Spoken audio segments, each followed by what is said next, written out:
एक घर में दो बहू रह सकती तो दो माएँ क्यों नहीं रह सकती। ईश्वर किसी को ऐसी विपत्ति ना दे बताओ, इसलिए लोग कहते हैं एक बेटा होना बहुत ज़रूरी है। कल को अगर पति नहीं रहा तो बेटा तो सहारा बनेगा। बेचारी हमारी बड़ी समधन पूरी दुनिया में अकेली हो गई। उन्हें क्या मालूम था इतनी जल्दी पति का साथ छूट जाएगा। अब करे भी तो क्या करे, इतने बड़े शहर में अकेले जीवन बिताना पड़ेगा। आशा जी अपने पति किशोर बाबू से कह रही थी। किशोर बाबू बोले, भाग्यवान, विपत्ति दरवाज़ा खटखटा कर नहीं आती। दोनों दंपति ने कितने धूमधाम से 4 साल पहले बेटी को विदा किया और जब हमारा पोता हुआ तो ढोल बाजे के साथ उसका स्वागत किया था। यहाँ तक कि हमारे सगे समधियों को भी बुलाया। वो हमेशा हमारे हर सुख दुख में सबसे आगे रहते थे। मुझे याद है वो कहते थे अब तो हमसे ही उनका परिवार है। आशा जी मुंह बनाते हुए बोली, सुनो जी, हमने क्या कुछ कम किया था। त्योहार में फल और मिठाई हमेशा बेचते रहते थे। अरे बेटी के पिता थे, ये सब करना तो उनका फ़र्ज़ था। मानती हो वो हमें अपना परिवार मानते थे। अब देखिए बहू पिछले 1 महीने से मायके में है। अब इससे ज़्यादा हम उनके लिए क्या कर सकते हैं। आशा जी का बड़ा बेटा मुकेश दफ्तर के लिए निकलने लगा। तभी उधर से उनकी छोटी बहू नैना खाने का डब्बा लेकर आई और बोली, भैया यह आपके खाने का डब्बा। मुकेश बोला, मेरी वजह से 15 दिन से तुम्हें भी परेशानी हो रही है। नैना बोली, भैया ये कैसी बातें कर रहे हैं। मुझे तो इस घर में आए हुए 6 महीने ही हुए हैं और भाभी पूरे परिवार के लिए कितने साल ये सब कर रही है। मेरा भी तो कुछ फ़र्ज़ बनता है। ये कहकर नैना वहाँ से चली गई। आशा जी मुकेश से बोली, मुकेश अभी 15 दिन हुए हैं, इसलिए छोटी बहू कुछ नहीं कह रही है। ऐसा न हो कि उसकी जिम्मेदारी बढ़ जाए और दूसरे काम मुझे करवाने लगे। महीने से ऊपर हो गया, बड़ी बहू को पिता के जाने का शौक कब तक मनाती रहेगी। एक जिम्मेदारी को निभाने के चक्कर में अपनी दूसरी जिम्मेदारी भूल गई है। मुकेश बोला, माँ आप ये देखिए, एक पत्नी और बहू के साथ एक बेटी भी है। उस घर में नेहा के सिवा मम्मी जी का ख्याल रखने वाला कोई नहीं है। अभी तो बैंक का भी सारा काम उसे ही करना पड़ता होगा। फिर भी मैं उससे बात करूँगा। कोई ना कोई उपाय तो निकालना ही होगा ताकि वहाँ और यहाँ की परेशानी का कुछ हल निकल सके। इतना कहकर मुकेश दफ्तर चला गया। शाम में नैना को नेहा का फ़ोन आया। सबका हालचाल पूछी और वहाँ की परिस्थितियों के बारे में बतलाई। नेहा रो रही थी। वो बोली, नैना मैं क्या करूँ, मम्मी को यहाँ अकेले कैसे छोड़ दूँ। नींद में वो बड़बड़ाती रहती है और पापा के कमरे में जाकर उन्हें ढूंढती है और कल तो बैंक में अचानक से बेहोश हो गई। डॉक्टर कहते हैं उन्हें अकेला नहीं छोड़ना।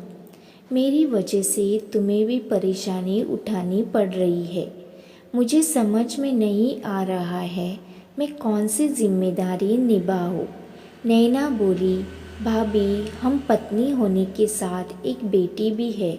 मेरी तो माँ नहीं है पर मैं आपका दर्द समझ सकती हूँ। भाभी कल भैया और मम्मी जी की बातें मैं सुन रही थी तो मेरे मन में एक ख्याल आया। आप अगर सही समझे तो मैं एक सुझाव दूँ जिससे कि दोनों जगह की परेशानियाँ ख़त्म हो जाएगी। नेहा बोली, हाँ नैना बताओ।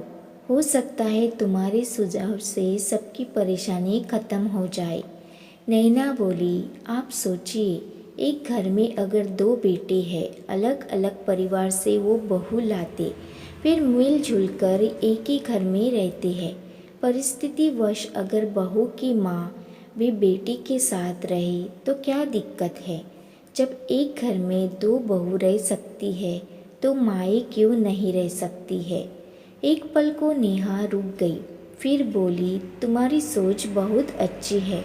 काश कि समाज में सबकी सोच ऐसी हो पाती। यहाँ ऐसे नियम बना रखे हैं जो बस बेटी और उनके माता पिताओं के लिए है, पर मुझे कुछ न कुछ तो निर्णय लेना ही होगा। मैं माँ को ऐसी हालत में यहाँ अकेली तो छोड़ नहीं सकती। वहाँ नेहा परेशान, इधर मुकेश परेशान था। रात के खाने के लिए मुकेश ने मना कर दिया था।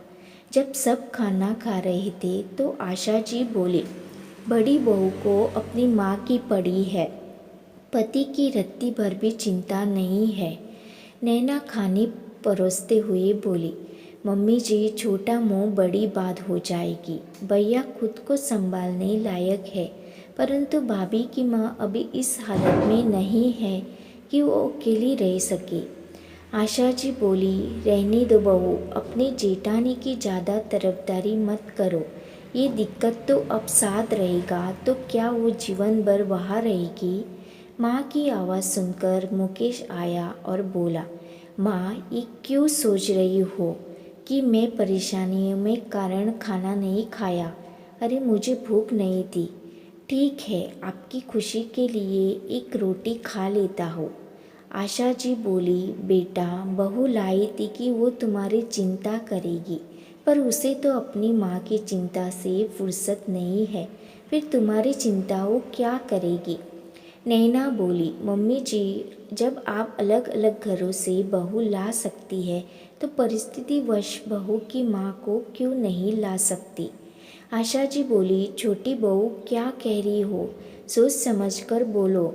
नैना मुकेश से बोली, भैया एक बार सोचकर देखिए, भाभी की माँ को देखने वाला अब इस दुनिया में कोई नहीं है।